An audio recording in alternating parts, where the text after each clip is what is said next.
It's go time.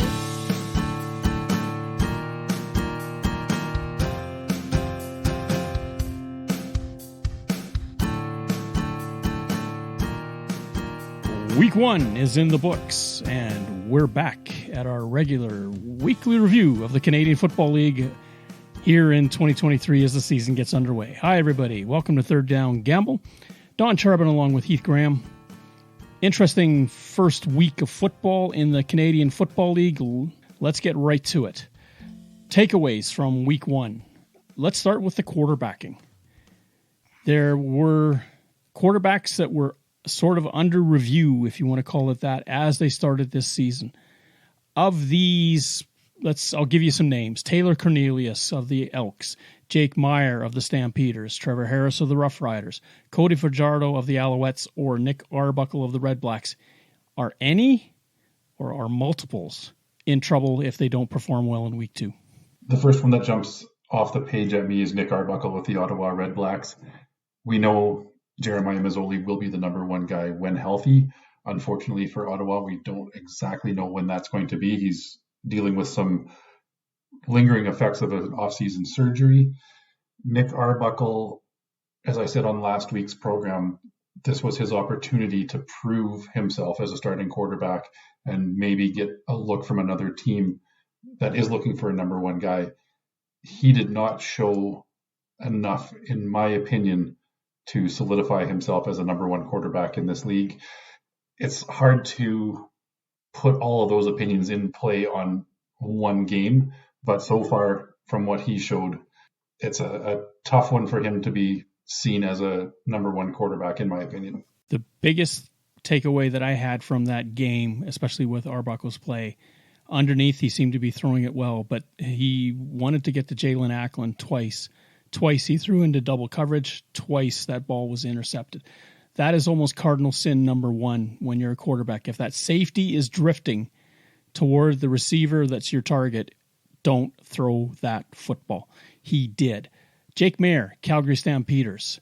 Interesting stat coming out from Derek Taylor. The Stampeders offense, 35% of their plays were plays that basically the ball was caught behind the line of scrimmage. Only a small number of plays went down the field in that football game. That is a sign of either one of two things, that you've got a stout defense on the other side and they're not giving you anything, or you've got a quarterback that's shy, that has been flustered by something. Look back to Jake Mayer against the Lions in the previous iteration of 2022 in the playoff game. Didn't look too good. Hasn't improved from that moment to this. That was the other one I was going to get to as well. Jake Mayer has been anointed the number one guy. The Stampeders benched Bo Levi Mitchell partway through last season with a 6-3 record as a starter. So not terrible, and they've put all of their hopes and ambitions on the shoulders of Jake Mayer. This is his opportunity to step up and prove himself as an elite quarterback. We know the Stampeders have a history of developing and nurturing quarterbacks in this league, and we see it again and again through Bo Levi Mitchell, and before that, the list goes on. You can go through Dave Dickinson, Danny Barrett, Jeff Garcia. How far back do you want to go in that quarterback, Doug Flutie, the quarterback machine that is the Calgary Stampeders? It's some big shoes to fill for Jake Mayer, and so far, he came out of the gate hot as a quarterback in Calgary, threw for over 300 yards in a lot of his first starts, but he hasn't been there lately, and he's going to have to turn it around to really prove that he is the guy. Let's take a move up the number 2 to Edmonton. Highway 2 gets you to the Emerald City, and the Elks quarterback Taylor Cornelius, one big play. But if you total up everything else he did in that game in terms of pass yardage, it didn't equate to that one big play that he got for the touchdown 102-yarder to Eugene Lewis. Yeah, that's true. And the question mark there is, with that great receiving core, how accurate does he need to be? More accurate than we saw if he's going to lead that team to success would be the short answer to that one. We mused several times on this show, and I've heard it from other places as well. He could throw it anywhere, and there was receivers were supposed to be able to haul it in. Well, we found out that they are mortal, and that if you don't put it close enough to them, either the ball goes to ground, the ball isn't caught, or it's intercepted. For Cornelius, this was not a showcase game, and whether or not there is a tremendous amount of pressure as he goes into week 2, we'll soon find out. For the Elks, it's troubling to see when you've invested in him and he comes out and basically lays an egg against the Rough Riders. We do know that there's a very talented Canadian quarterback waiting in the wings in Edmonton as well, in Trey Ford. So it's a matter of how much leeway does Coach Chris Jones want to give Taylor Cornelius at this time to develop, or does he want to look at the other young quarterback in the stable and give Trey Ford a chance to run things? Cody Fajardo wins against Ottawa, but as evidenced in a replay of one of his errant passes, without any pressure on him, he ducks in the pocket and takes off. Why? If you think back to last year and you're saying that has an impact on him now, then he hasn't moved very far away from what has happened. He's not trusting his offensive line. Granted, he did get sacked 6 times, but when you've got a huge wall around you and you're standing by yourself and a clock goes off in your head and you say to yourself, I've got to get going, without taking a look to see if you needed to, I think that is a little bit unsettling. It is, but as you mentioned, he was sacked 6 times in that game. He's probably carrying a lot of baggage from last year. The Rough Riders gave up 70 sacks last season, so he spent a lot of time running for his life and picking himself back up off of the turf.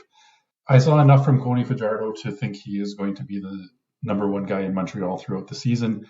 It is a change for him. Granted, he's worked with Jason Moss in Saskatchewan. That's carrying over to Montreal. It might take him a couple of games to get going, but I believe with that offensive line he's got around him, he will be okay.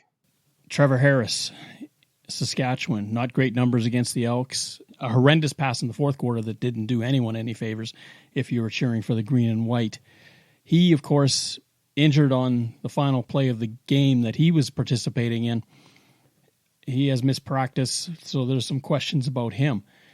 The other quarterback of note, I guess, if you want to consider it, is, and you sort of alluded to it, it's what's going on in Ottawa.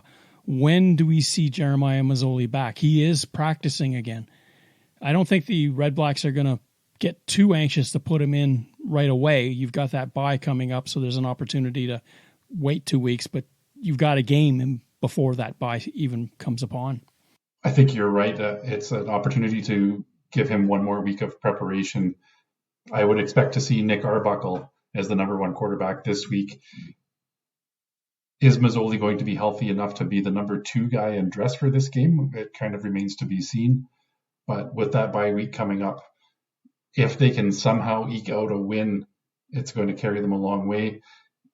If they go 0-2 to start the season before that bye, it does present them with a little bit of a hole. But getting their number 1 guy back after the bye, healthy and ready to go, can right that ship pretty quickly.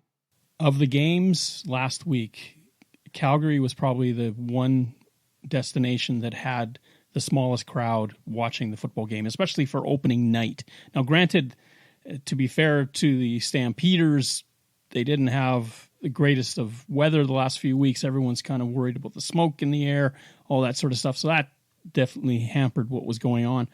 But with the Lions in town, you thought that they would get a bump. They came over 18,000, but in a stadium that big, it looks not great. So much conjecture about McMahon Stadium itself. And if you've ever been there, if you go through the concourses, that stadium is pretty close to, 1966, 67, it was built. So do the math from there.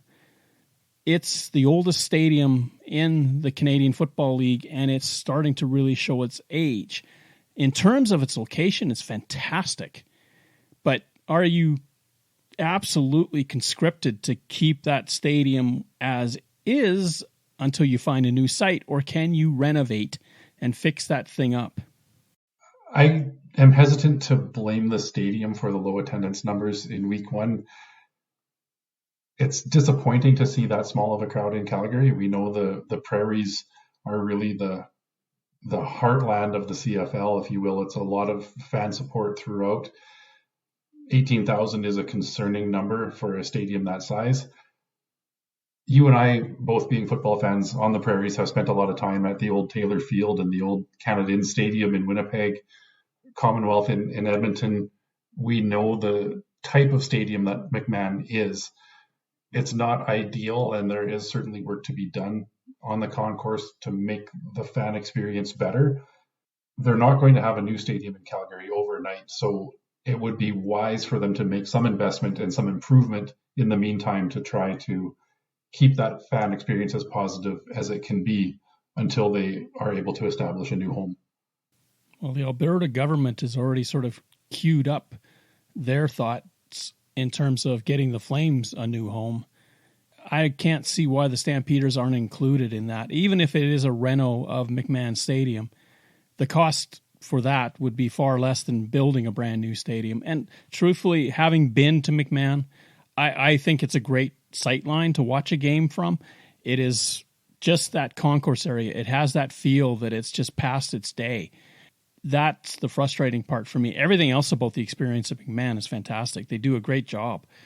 I prefer them to renovate and fix it up, but they're going to need some money from somewhere to do it, because that would be an expensive proposition.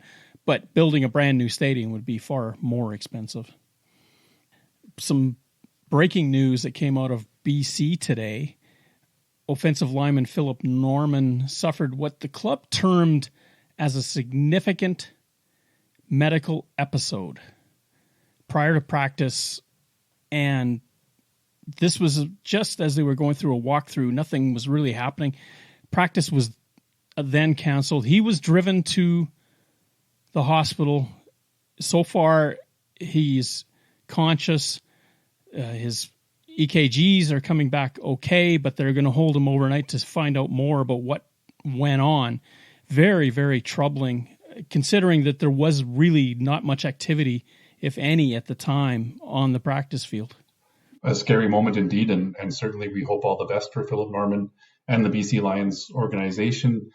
The good news was he did walk off the field with some assistance from other players, but he didn't have to be put on a stretcher or even loaded into an ambulance. They drove him to the hospital in a separate vehicle.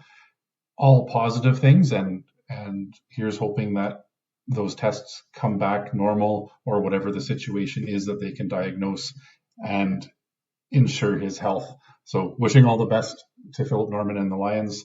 Scary indeed, but some positive news so far in the aftermath of the event. In terms of a teaching moment from football, here's something that I saw in the Elks Rough Riders game that I think is a fantastic demonstration of why you do what you do. A handoff was given to Elks running back Kevin Hunt. He goes around the right side. As he's hitting the line, the ball is in his left hand. Once he breaks through and gets some movement to the outside, he shifts the ball to the right hand. Within a few more yards, a punch out from behind, and the ball goes flying out of bounds. Whenever you're near the out of bounds, always have the ball in the hand closest to where out of bounds is. Why? Because on a punch out, and if the ball sails with nobody else touching it, you will retain possession. But if you had it on the inside hand and that ball was punched out, the ball goes towards the middle of the field, and your odds of keeping it get less. You're right. It was a textbook move. One of the fun nuances of the CFL is last team to touch it gets possession. And in this situation, a clean punch out goes to the offense. It didn't glance off of anybody else on the way. So the smartest play. But had it been in that left hand and a punch out, it could have bounced off 3 or 4 players on its way out of bounds, or stayed in the field of play, in which case there would have been a scramble for the ball, and anything can happen. So like I said, it's a really fun part of the league, we don't need a solid confirmed possession. Last touch is possession. So a wise play, showing that he's been well coached and pays attention when being coached. Second down. Opening night for the season was June the 8th. That's the earliest ever for a regular season contest. The Lions were in Calgary to take on the Stampeders. Vernon Adams Jr. looked good. Jake Maier did not. And BC withstood a bit of a rally in the fourth quarter and managed to hang on and win 25-15. Adams, 28 of 36 in passing, which I thought was a typical Vernon Adams night. Jake Maier, 20 of 36. That was where the stumble, I believe, came. Vernon Adams did kind of a classic Vernon Adams game, as you mentioned. 2 touchdowns, 1 interception. So he's a guy that's not afraid to get in there and throw it. 270 yards is a decent night. And I'm just going to double check my math here, but I believe he had 8 different receivers catch a pass in this game, which shows the ability to spread the ball around. He had fantastic protection from that offensive line all night, and they did manage to establish a bit of a running game as well. This was something that Calgary was really counting on, was Kadeem Carey picking up where he left off. Now we're learning from reports we get late today, which is Wednesday, that Carey is going to be put on the 6th game. And if that's the case, then they're going to have to really count on Peyton Logan to take over. Carey 7 rushes for 39 yards only. Logan 3 times for 34 himself. There's no panic button in Calgary right now. They've been through this before. They've gone 0-2 at the start of a season and found their way through it and still finished over 500. That's not the issue for Calgary, but they do have to. And Dave Dickinson, I truly admire a coach that will say this to the media: I've got to be better as a coach. A guy who's won a Grey Cup, who's been in the playoffs every year. It's what we mentioned earlier with Jake Maier and waiting to kind of see the development from him as a quarterback. Having Dave Dickinson make these kinds of comments that he has to do more as a coach takes some of that pressure off Jake Maier. It gives him an opportunity to learn. Dave Dickinson has seen a lot in his CFL career, both as a player and a coach. So it's his opportunity to take the responsibility. If it's 5 games down the road and Jake Maier is still putting up similar numbers and they're struggling, maybe it's not on the head coach at that point. Kadeem Carey being put on the 6-game injured list is a huge loss for the Calgary Stampeders. I would say Carey is solidly in the top 3 running backs in the league, if not the number 1 running back in this league. A tough loss early in the season for him to be out. Peyton Logan had a fantastic averaging over 10 yards per carry in his limited action. A little bit of a different style than Kadeem Carey, a bit more of a scrambling running back, whereas Kadeem seems to be more of a power back. So they do have to make some adjustments there to keep that running game going. On the other side, Taquan Mizell with the BC Lions had a really good game. 12 carries for 81 yards, a 6.8 yard average. I thought he looked really good. And from week 1, I would say he's possibly my front runner for Rookie of the Year if he keeps up what we saw in game 1. Game 2, we move over to Winnipeg, where an almost sold out IG Field.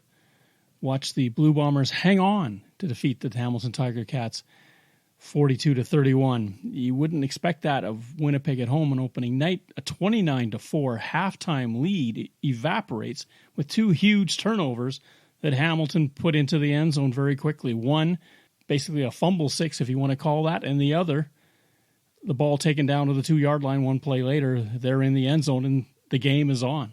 And a blocked punt for a touchdown. So the Bombers saw almost a season's worth of weird plays going against them in one game. Fortunately for them, Zach Collaros looked really sharp and put up an amazing first quarter with 3 touchdown passes. And that really carried the Bombers through. They did have to hang on. At one point, it got down to an 8-point lead, so a 1-score game.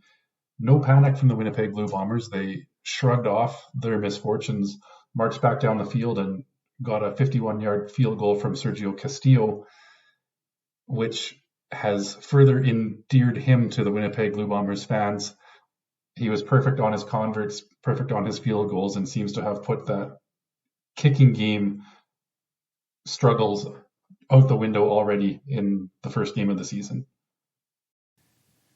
James Butler for the Tiger Cats, the big off-season signing, did all right, got a touchdown. I'm sure he would have loved to have been in BC one more time with his 4-touchdown game against the Elks on opening night last year. The Ticats, the big question mark around them, Bo Levi Mitchell, and how was he going to adapt to that offense? Well, him and Tim White could not get on the same page. If they do, I think that Ticats offense is going to be dynamite. It seemed to be a little bit of a timing issue between Mitchell and White. There was a couple of opportunities to hit them deep down the field that were either just overthrown or just underthrown. I'm not too worried about Bo Levi Mitchell after one game. 17 completions for 197 yards, 1 touchdown, 2 interceptions. I believe he will settle in. You have to give some credit to Winnipeg's defense on this as well.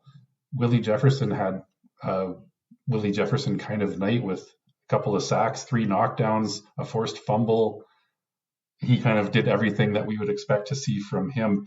And Winnipeg's defensive backs were a little bit short on some of those missed connections with Tim White, but they also had some fantastic coverage and some great knockdowns. They were looking pretty solid back there as well. Ticats also stopped Terrell Pegram at the goal line on a 3rd down gamble. We'll see how that plays out in another game later, but it certainly helped the Ticats gain some confidence. Collaros did what Collaros always does, 21 of 31, 354, and 3 touchdowns. He is a stats gem.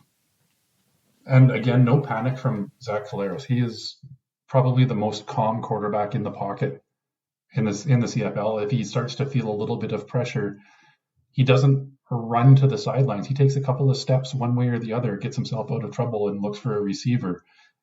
That has continued. He's the 2-time reigning MOP for a reason, and looks to be in great form already to start this one. And this all without their number 1 free agent signing on the offensive side of the ball. Yeah, we did see Kenny Lawler is on the suspended list here for a couple of games, but they managed to spread things around. Nick Dembski had a fantastic first half with over 100 yards receiving and a touchdown. Drew Olatarski with a touchdown catch. Rashid Bailey didn't see a lot of balls thrown his way, but he did catch one for a touchdown as well. So once Kenny Lawler gets back into that lineup, you have to think that it's only going to improve an already solid-looking offense. Kind of wonder about Carlton Agadosi, who had such a stellar game in his only real game last year against the Rough Riders, and 1 catch for 40 yards, and otherwise was a non-factor for Winnipeg. I think he's going to kind of fill that role that Darvin Adams played for a number of seasons in Winnipeg.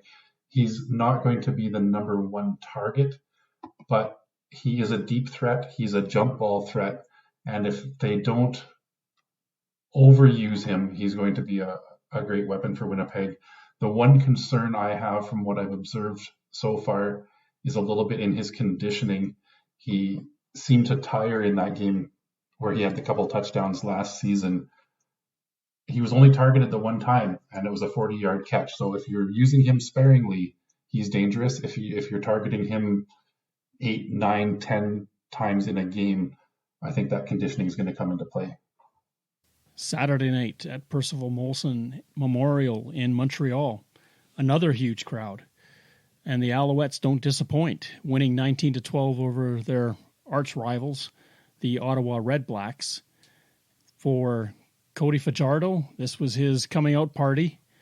14 of 21 for 261, an average of 18.6 yards per completion, which led the league in week 1.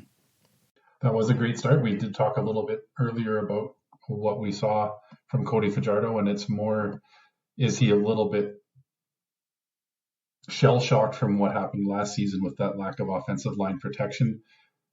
Looking a lot better in Montreal this year, although you have to give credit to that Ottawa defensive line and linebacking core that did get to him and put some pressure on. Nick Arbuckle, 19 of 35 for 176, but those 3 interceptions were just huge, crippling drives for the Red Blacks. They were, and they also struggled a little bit on special teams on the kick return game. You think of Devontae Dedmon and the dangerous player that he is. Montreal's special teams kick coverage was phenomenal to keep him contained all night. The Alouettes' defense, which I kind of trusted would be their strength, was in this football game. The Alouettes, with the win at home, of course, generates some enthusiasm. Ottawa now gets to go home to play their next game. The final game of the weekend, we saw the Edmonton Elks host the Saskatchewan Roughriders at Commonwealth Stadium in Edmonton. A huge crowd, biggest crowd since 2013, over 32,000 to watch this one. It was a defensive struggle, and the Roughriders, with a huge defensive stand on the goal line in the fourth quarter, hang on and win 17-13. They did. So between Terrell Pigram and Winnipeg with third and short from the goal line, not getting in, and then this game as well, the defensive stand by the Saskatchewan Roughriders. It's amazing to see that many short yardage holds by the defense. That Saskatchewan Roughriders defensive line was phenomenal on that goal line. Kyle Loxley, quarterback of note that was stopped. I take some umbrage a lot of times when commentators say it's a yard, you should be able to get a yard by falling forward. You always dismiss in that commentary that the defense is coming at you the other way. So the collision, let's say it's in the middle of that. It's a half yard away. That means you've got to get past whoever is blocking for you, then the defender to get to the goal line. And trust me, that is a mosh pit of humanity if you're trying to go over the middle. I don't like this idea of having the quarterback sneak. I mean, other than points pirates, let's throw that aside. Just this whole idea that you're bringing in a backup quarterback to score touchdowns for you. You're paying your running backs how much? You've got another guy that could come in from the bench and be the lead blocker. I don't understand this philosophy. It's a mono-y-mono, and it's about a touchdown. It's not mono-y-mono when it comes to touchdowns. It's about finding a way to score. Statistically, the analytics must say that a quarterback sneak is your best opportunity to score a touchdown on a 1 yard or 2 yard situation. We saw repeatedly attempts to go up the middle. Loxley did try to go to the left of the offensive line on that last play and just got swallowed up by the Riders' defense. A little more creativity maybe from those offensive coordinators is on its way, because right now those defensive lines have figured out how to plug up the middle and not give up that 1 yard. There is no deception when you've got nobody in the backfield. None. Leave two backs in the backfield. Make the defense guess. Then their gaps get a little bit wider because they've got to protect the edge. It doesn't make any sense to me. George Reed made a living out of getting the ball from Ron Lancaster and going over. Willie Burden in Calgary, George Dixon in Montreal. These were all guys that could get you that yard or two. The one that is surprising a bit is the Winnipeg Blue Bombers. As I said, Terrell Pigram stuffed on 2 opportunities going up the middle. We see their offense from anywhere on the field. Will have 2 or 3 guys in motion in the backfield. They'll have their running back, but they might toss it to Dembski. They might toss it to Rashid Bailey on an end around. You don't know what they're going to do. And you can't tell me that because they're on the goal line, things change that much. Those guys have speed and power and a really wide field for the defenses to try to defend in those situations. A little bit of a risk, perhaps, but worth it to see if that changes the narrative on those 2nd and 3rd and goals. Brady Oliveira in week 1, he's the only guy that I know that cracked that 100-yard barrier. I don't understand why you're not giving it to him and let him find the hole. Trevor Harris of the Rough Riders, 20 of 33 for 179 yards, a 1 touchdown pass, and 2 interceptions. But the one that I'm curious about is Taylor Cornelius, 13 of 25, 202, a touchdown and 2 picks. That's the tough one. Trevor Harris, again, from what we've seen in the past, struggled to get the ball in the end zone. He moved up and down the field reasonably well. 1 touchdown pass and a couple of interceptions. So those red zone struggles are continuing for Trevor Harris despite the change in location. And there are some question marks about his health given the last play of the game on offense. He got knocked around really badly, seemed to be favoring his hip or his side coming off the field. The commentators were questioning why he was out there in that situation. I don't necessarily think you want to go to anybody else. He was trying to convert for a first down, which would have run out the clock. The play calling was maybe a little bit more suspect than continuing to have your starting quarterback on the field. They weren't looking to get the first down. What the Rough Riders were trying to do was have Harris hang on to the ball long enough and then throw it high enough and let it arc, and by the time it hits the ground, the clock would have ran out. Now, because blocking broke down on his left side and there was pressure, he rolled out and just got rid of it quickly. But had the play worked the way that it's designed to do, you're supposed to be able to kill the clock by having the quarterback sort of buy a little bit of time and then throw it high and not worry about it ever getting caught. They were 2 seconds shy of it being a perfectly executed play.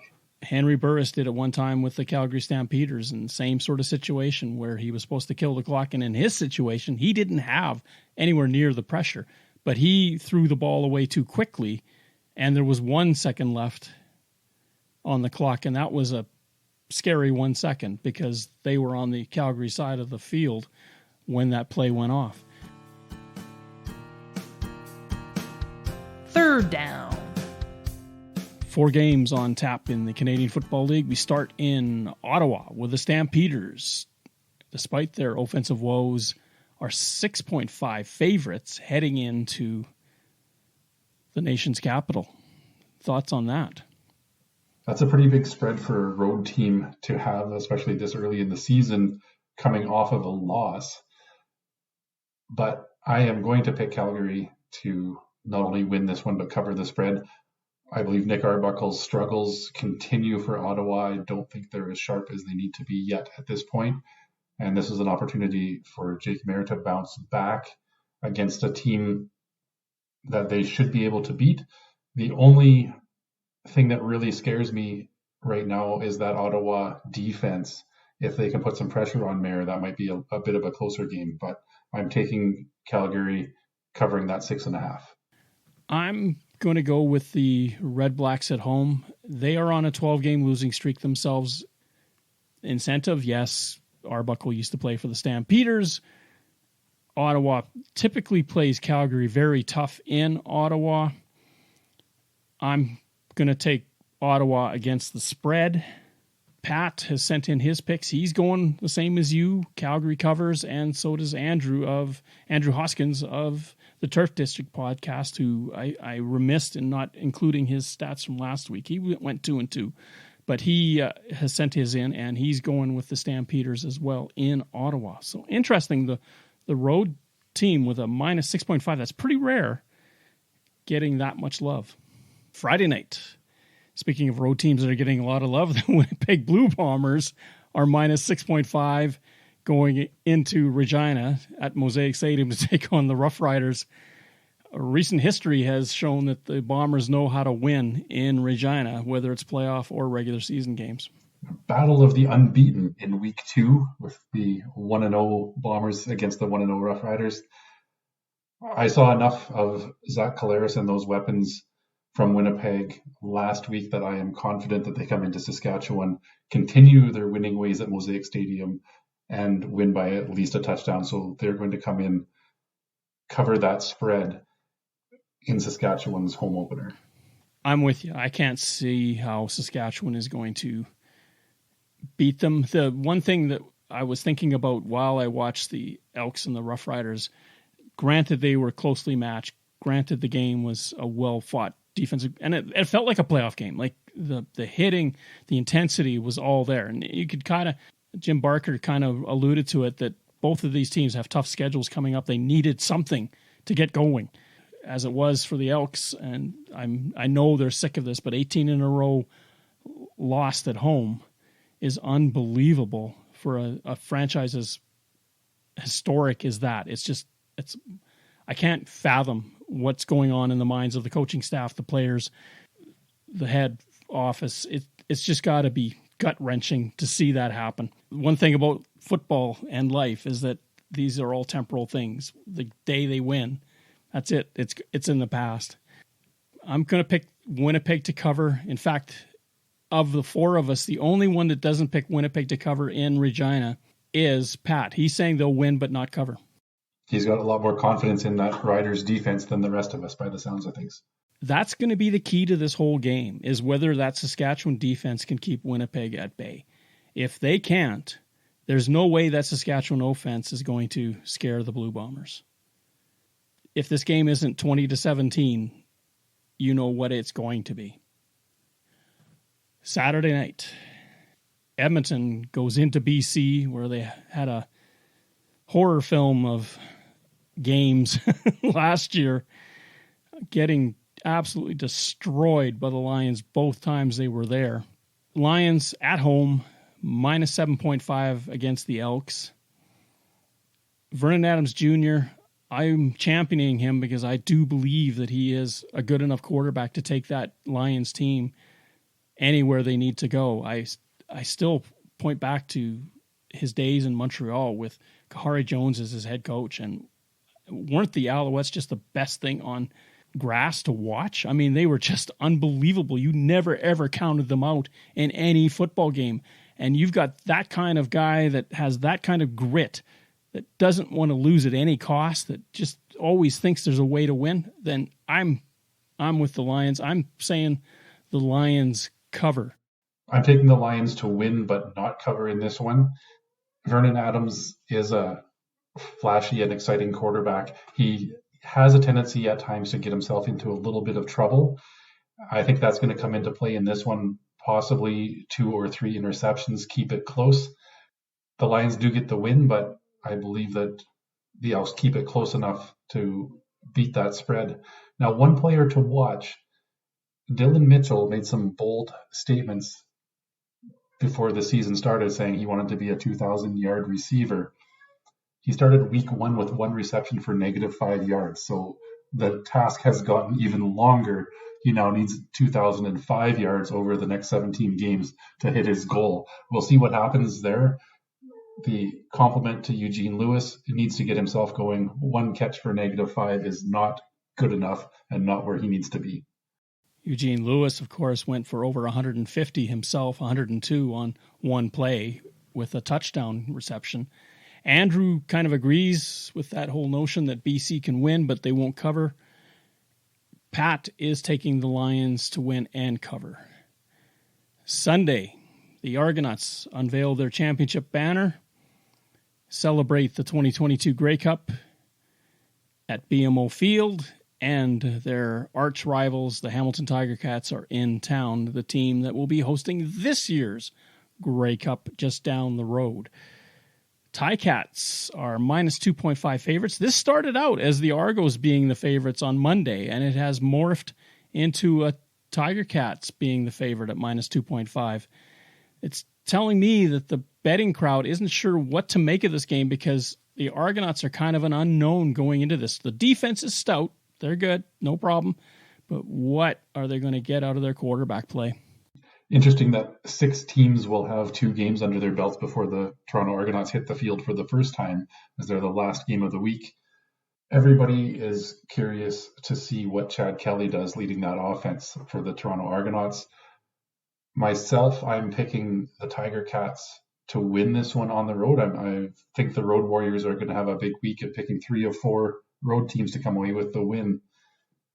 And in this one, they are going to cover that 2.5. It's only a field goal is enough to cover the spread. And I believe that Bo Levi Mitchell gets things going the right direction for the Tiger Cats, and they pull this one off. I'm going the other way. No, I'm not. I'm thinking Hamilton will pull the upset.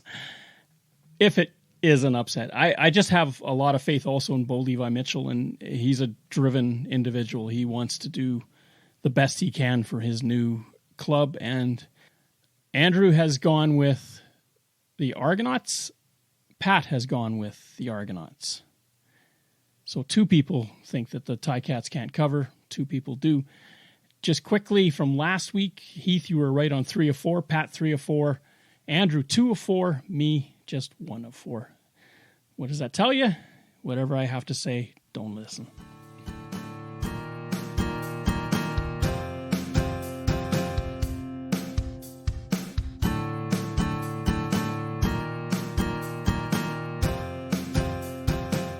Thank you for listening to our show. Third Down Gamble is hosted on Podbean and can be found on Apple Podcasts, Google Podcasts, and Spotify. Follow us on Twitter at Third Down Gamble. Join us again at the Third Down Gamble podcast. Audio worth watching.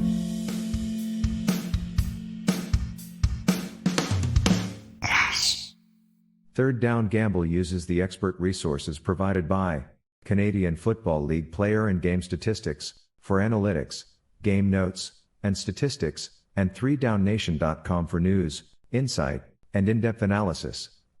Please visit cfl.ca and 3downnation.com for the most up-to-date information on the Canadian Football League.